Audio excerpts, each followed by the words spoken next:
तस्वीर इस वक्त कोलकाता से आ रही है, जहां पर जबरदस्त भीड़ पर पुलिस ने लाठीचार्ज किया है।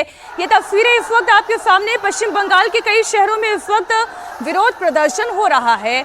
बंगाल की बेटी को इंसाफ कब मिलेगा, ये प्रश्न पूछा जा रहा है। आरजीकर कांड को लेकर 1 साल पूरा हो गया है। डॉक्टर्स अभी भी न्याय की गुहार लगा रहे हैं, इसलिए सड़कों पर उतर रहे हैं। पश्चिम बंगाल के कई शहरों में विरोध प्रदर्शन की ये तस्वीर है। बड़ा बवाल होता दिखाई दे रहा है, क्योंकि जो संख्या है अच्छी खासी दिखाई दे रही है प्रदर्शनकारियों की सड़कों पर। आरजीकर रेप मर्डर केस का 1 साल पूरा हो रहा है, न्याय अधूरा है और इसलिए सवाल पश्चिम बंगाल सरकार पर है, ममता बनर्जी के खिलाफ है। बंगाल की बेटी को इंसाफ कब मिलेगा, यही सवाल खड़े किए जा रहे हैं। हमारे सहयोगी ओंकार सरकार यहीं प्रदर्शन स्थल पर मौजूद है। प्रदर्शनकारियों का मंत्रालय की तरफ ये प्रोटेस्ट मार्च था, लेकिन जबरदस्त लाठीचार्ज इनके ऊपर किया गया। ओंकार, जरा तस्वीरें दिखाएं, मुद्दा बताएं और वहां स्थिति क्या है। देखिए, न्याय की गुहार लगाते हुए आज फिर से एक बार सड़कों पे है लोग। और जैसे कि देखा गया है, आज बरसी हुई है आरजीकर मेडिकल कॉलेज और अस्पताल में जो हत्याकांड और रेप जैसे जघन्य अपराध हुआ, उसका 1 साल बाद फिर से लोग सड़कों पे हैं। और एक बार दिखाने की कोशिश करूंगा यहाँ का हालात। हम लोग इस वक्त है कोलकाता के पार्क स्ट्रीट क्रॉसिंग के एकदम सामने, जहां पर यहाँ पर प्रदर्शन किया जा रहा है। और यहाँ पर एक पुलिस की तरफ से बैरिकेड लगाया गया था कि आंदोलनकारी किसी भी हालत में सेक्रेटेरिएट तक ना पहुंच पाए। तो जैसे कि देखा गया है कि वो बैरिकेड तोड़ते हुए आगे बढ़ने की जब कोशिश किया गया आंदोलनकारी द्वारा, तभी उन्हें रोकने के लिए पुलिस द्वारा लाठी चार्ज किया गया यहाँ पर। और जैसे कि देखा जाएगा, हम लोग दिखाने की कोशिश करेंगे, यहाँ पर नेता प्रतिपक्ष शुभेंदु अधिकारी वो इस वक्त यहाँ पर बैठे हुए हैं और बैठ के अभी प्रदर्शन कर रहे हैं। बात करने की कोशिश करेंगे।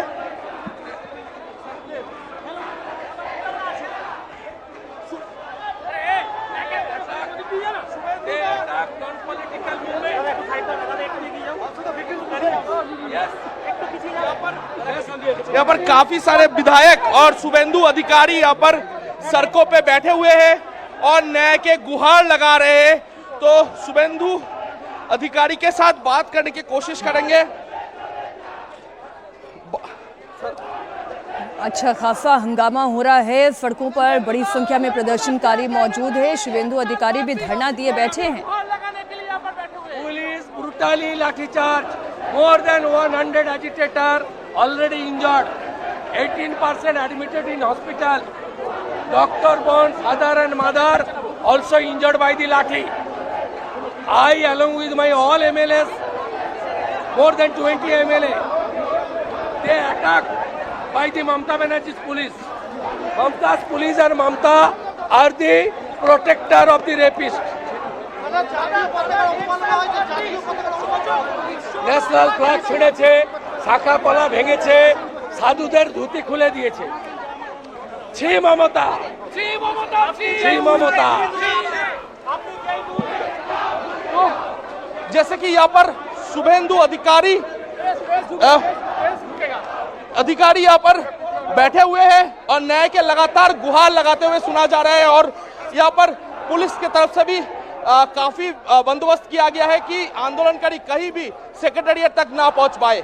जी जी ओंकार, ये तस्वीरें जो दिखा रहे हैं एक बार फिर से अपने दर्शकों को बता दें। आरजीकर मेडिकल कॉलेज में जो डॉक्टर के साथ अन्याय हुआ, उस बेटी के इंसाफ के लिए एक बार फिर से ये आवाज़ बुलंद तो की गई है, लेकिन शुभेंदु अधिकारी बीजेपी लीडर का ये आरोप है कि उनकी आवाज़ को कुंद करने की कोशिश हो रही है, इसलिए लाठीचार्ज किया गया। तकरीबन 100 लोग हैं, वो बता रहे हैं कि घायल हुए हैं इसमें, और अच्छी खासी खींचातानी भी वहाँ पर हुई है।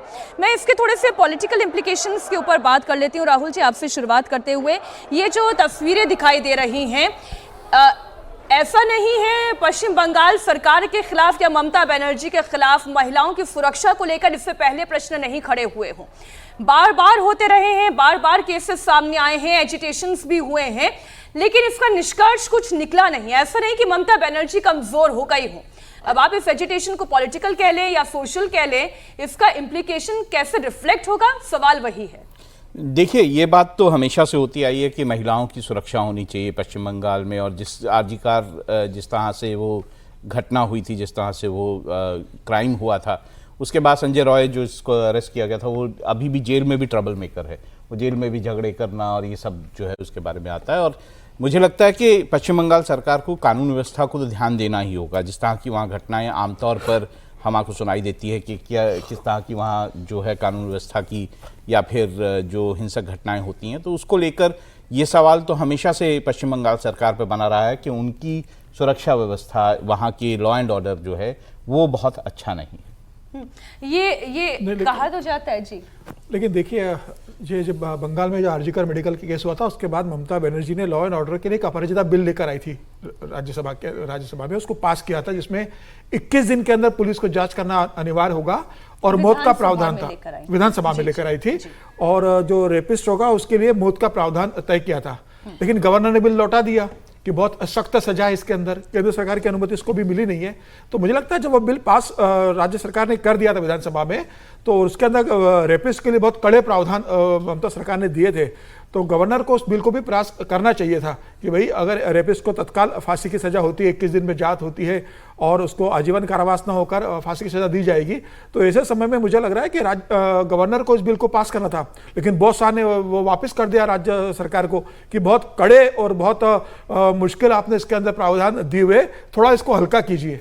तो मुझे लगता है कि ये भी एक गलत है। अगर राज्य सरकार ने कोई बिल पास किया है, कड़े कानून बनाए हैं इसके बाद ममता बनर्जी ने, और अपराजिता बिल तो इसीलिए लेकर आई थी ना ममता बनर्जी, आरजी करके जो मेडिकल की घटना के बाद अपराजिता बिल लेकर आई थी। अच्छा, एक और बड़ी खबर आ रही है, राजधानी दिल्ली से आ रही है ये बड़ी खबर। दिल्ली के जैतपुर इलाके में बड़ा हादसा हो गया है। दीवार गिरने की वजह से 7 लोगों की दर्दनाक मौत हो गई है। दीवार के मलबे में दबने के कारण इन 7 लोगों की जान गई है। दिल्ली का जैतपुर इलाका, और आप जानते हैं लगातार सुबह से आज तेज बारिश हो रही है दिल्ली में। ऐसे में जो कमजोर इमारतें हैं, घर हैं, दीवारें हैं, उनके गिरने का खतरा तो मंडराता ही है। जैतपुर से ये खबर आई है जहां पर एक दीवार गिरी है और इसके मलबे में दबने की वजह से 7 लोगों की जान चली गई है। एक बार फिर से आपको बड़ी खबर बता दें, दिल्ली के जैतपुर इलाके में एक दीवार गिर गई। दीवार के गिरने के कारण 7 लोगों की मलबे में दबकर मौत हो गई है। तस्वीरें भी जल्द हम आपके सामने रखेंगे। दिल्ली के जैतपुर इलाके में यह बड़ा हादसा हुआ है। दीवार गिरने की वजह से 7 लोगों की जान गई है।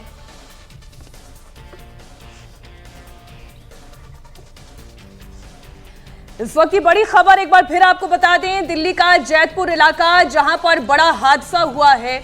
दीवार गिरने के कारण 7 लोग दफन हो गए। हमारे सहयोगी कुमार सोनू इसी जगह पर मौजूद हैं। कुमार, कैसे हुआ हादसा, पूरी घटना बताएं।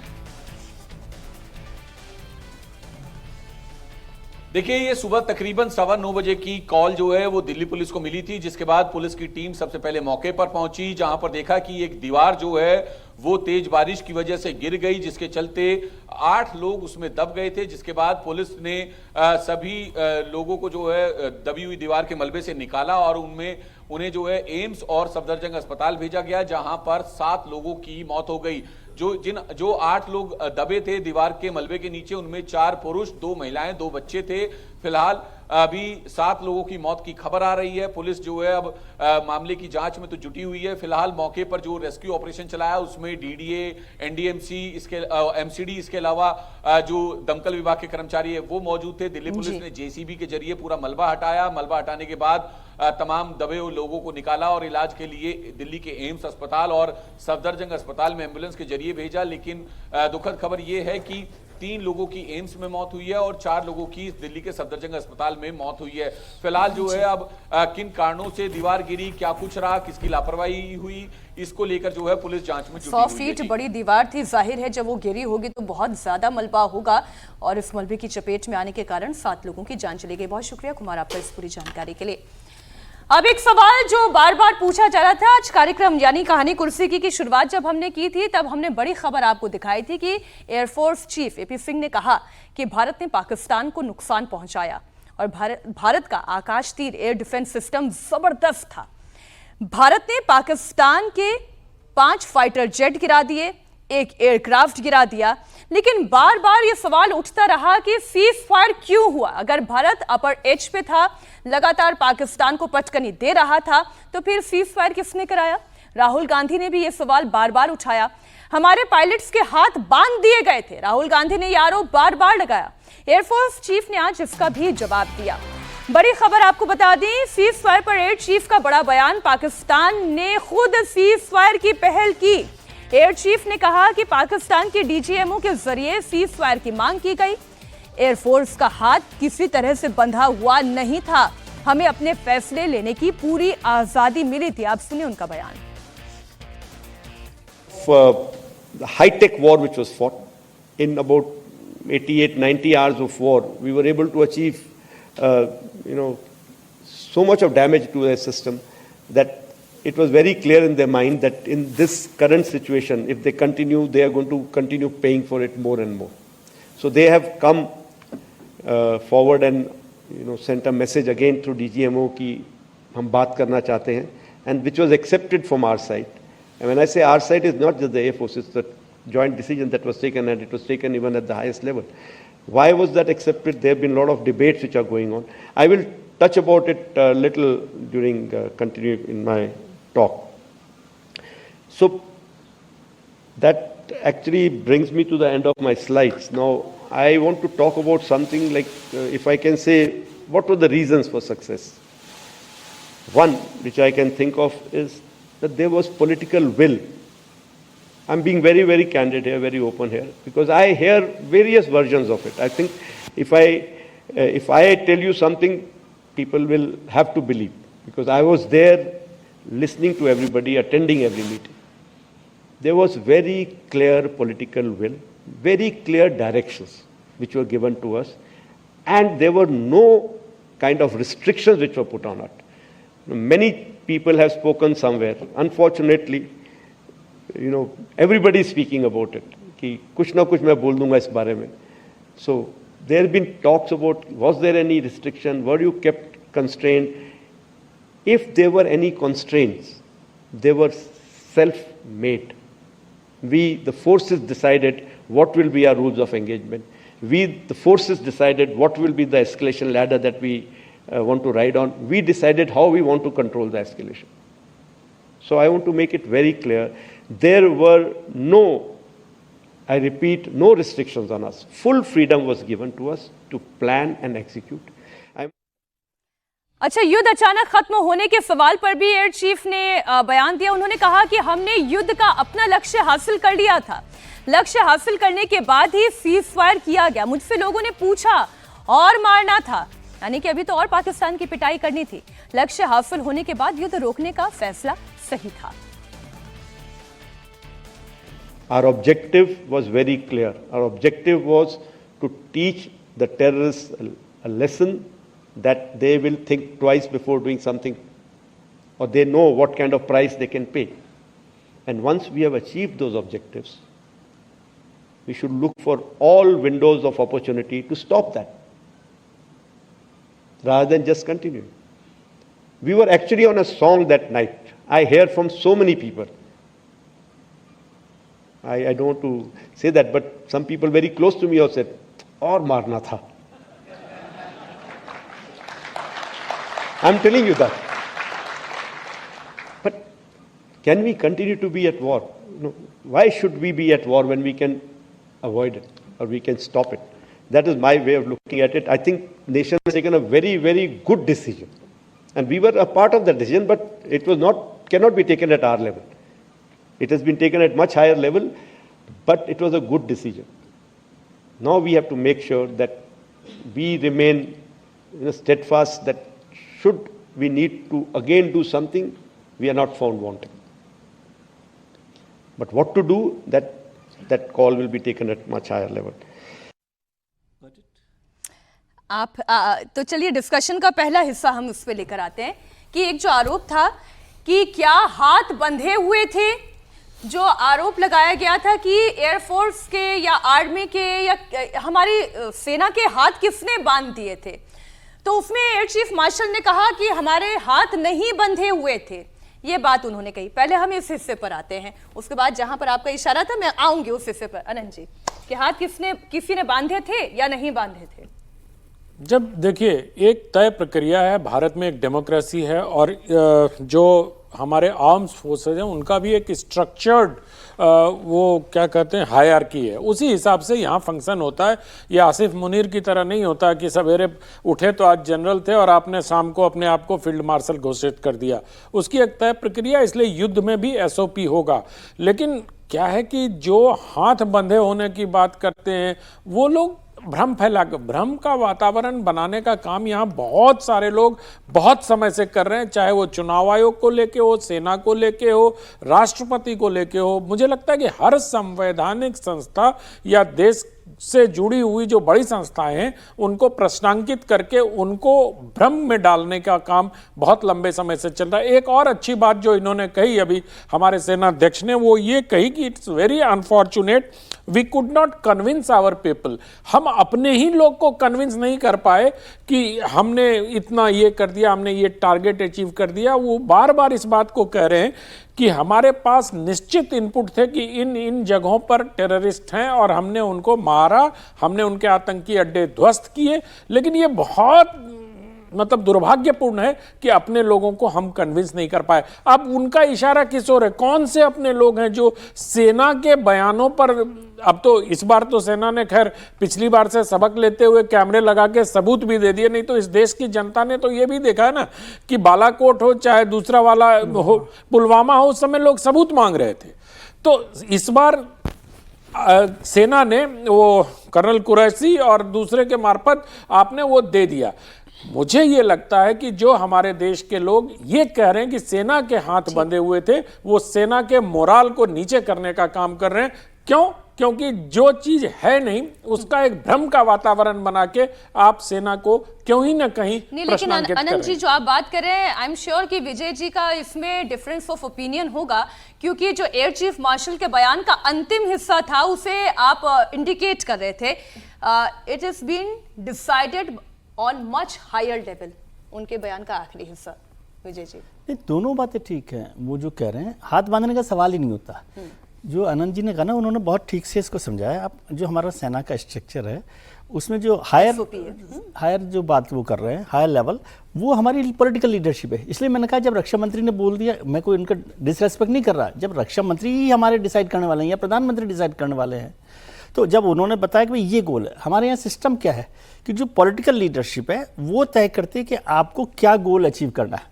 बिल्कुल है ना, ये है। सेना के हाथ बंधे होने का सवाल ही नहीं, क्योंकि उनको प्लान और एग्जीक्यूशन करना है जी। आपको कहा मीनाक्षी जी को कि भाई ये शो आपको करना है, अब शो आपको कैसे करना है ये आपको तय करना है। तो सेना के हाथ बंधे होने की संभावना कहीं नहीं होती है, और ये बेकार की बात है कि सेना के हाथ बांधेगी, क्योंकि सेना प्लान और एग्जीक्यूशन पर रहती है। लेकिन सेना के हाथ बंधे होने का क्या मतलब होता है? यदि मतलब इसको दूसरे तरह, इसको डिसरेस्पेक्ट की तरह से और सवाल की तरह से नहीं, यदि हम एयर चीफ साहब से जो कह रहे थे कि और लोगों को और कह रहे थे कि और मारना था, यदि इसी सवाल को मैं एयर चीफ साहब से दूसरी तरह से पूछूं कि आपका क्या मन था,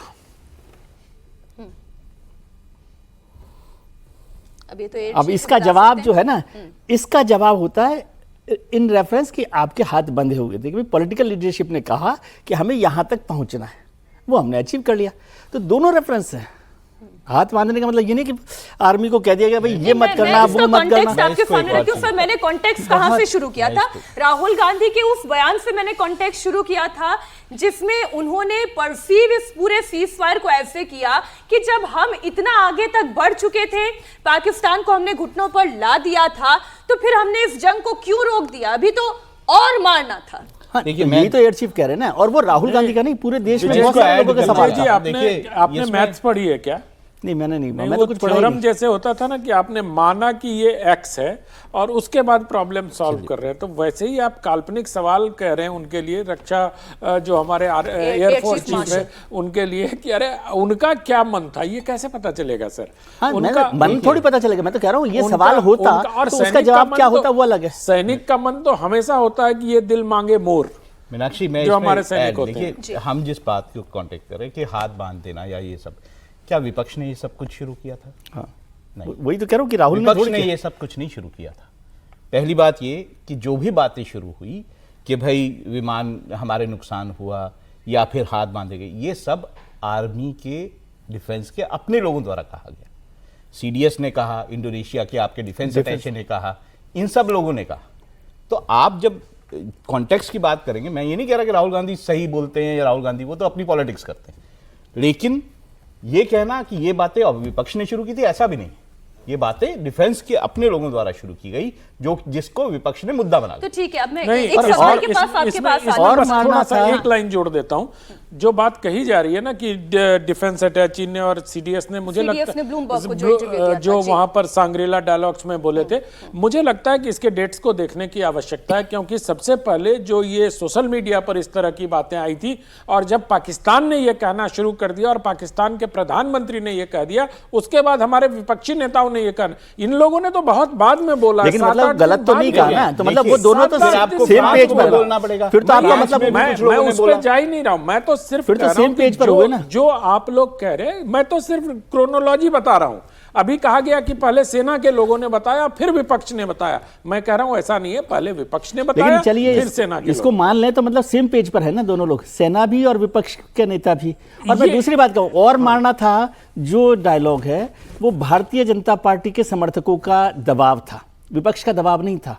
और कोई इसमें गलत कोई देशद्रोह थोड़ी है ये, और मारना था एक इच्छा होती कि भाई हम इतने ताकतवर हैं। और मारना वाली उसको- बात पे तो मैं जा ही नहीं रहा हूं, मैं तो ये कह रहा हूं जो लोग ये कह रहे हैं कि भारत के 5 विमान गिराए गए थे और जो इस नैरेटिव को आगे बढ़ा रहे हैं, मैं सिर्फ पाकिस्तान के इस नैरेटिव को आगे बढ़ाने वालों को प्रश्न खड़ा कर रहा हूं उन पर कि उन्होंने किस प्रकार से ये गणना की कि 5 विमान गिराए गए और किस प्रकार से ये जाना कि भारतीय सेना को नुकसान हुआ। प्लीज, ये पाकिस्तान का प्रोपेगेंडा है जो इंटरनेट मीडिया / सोशल मीडिया पे चलता है, उसके ट्रैप में फंस के विपक्षी नेताओं ने ऐसा काम किया जो कि घनघोर तरीके से आपत्तिजनक है। नहीं, लेकिन आपकी इसका बात जवाब बिल्कुल सर सही है। सॉरी, देखिए, इसका मैं फिर- जवाब राजनाथ सिंह जी ने दे दिया कि युद्ध में नुकसान होना इंपॉर्टेंट है ही नहीं।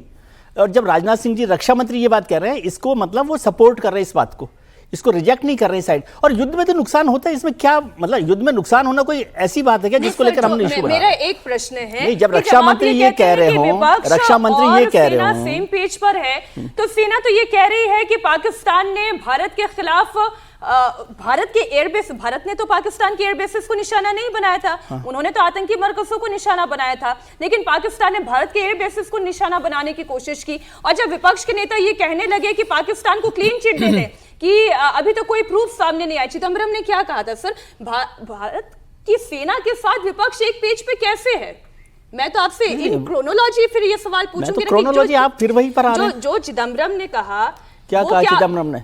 चिदम्बरम जी ने यही तो बोला ना कि भारत ने जो आरोप लगाए हैं पाकिस्तान पर, पाकिस्तान में आतंकी मरकजों में जो आतंकी पल रहे हैं, इसका क्या प्रूफ है? उन्होंने ही पहलगाम ये तो अटैक किया। अलग इशू है, वो तो इशू ही अलग है, उस पर तो सब लोगों ने बात ही कर ली, भाई उस पर साथ नहीं है। मैं बात अभी जो हो रही थी, आप पता नहीं क्यों रक्षा मंत्री जी पर भरोसा नहीं करते। नहीं, रक्षा मंत्री की बात नहीं विजय जी, मुझे समझ में नहीं आता कि रक्षा मंत्री से बड़ा कोई है इसमें। मैं परसेप्शन की बात कर रही हूं। परसेप्शन क्या, फैक्ट्स की बात कर रहा हूं मैं, फैक्ट्स के आगे परसेप्शन थोड़ी बहुत काम करता है। बढ़िया कहा कि नुकसान होते हैं युद्ध में, और दोनों इसको तरफ क्यों के इशू नुकसान बनाना? होते हैं। दोनों तरफ से नुकसान होते हैं, ये मानता हूं, पर जब आप क्वांटिफाई कर देते हो ना उसको कि भाई 5 मारे गए, इतने वो डेफिनेट ठीक है, लेकिन इसको इशू बनाने की आनंद कोई जी, बात अगर आप याद इसको हर्ट करें- होने की जरूरत आनंद जी, नहीं है। ठीक है सर। सिंदूर के दौरान अगर आप याद करेंगे तो सबसे पहले रफेल की बात हुई, रफेल गिरा दिया गया, रफेल ये बात तो होनी शुरू हुई, पाकिस्तान की तरफ से होनी शुरू हुई। चलिए, Exactly. ठीक है, उसके बाद Exactly. कौन कूदा? फ्रांस के कोई लोग कूदे, हाँ। ठीक है, उन्होंने ये कह दिया कि अच्छा ऐसा हो सकता है।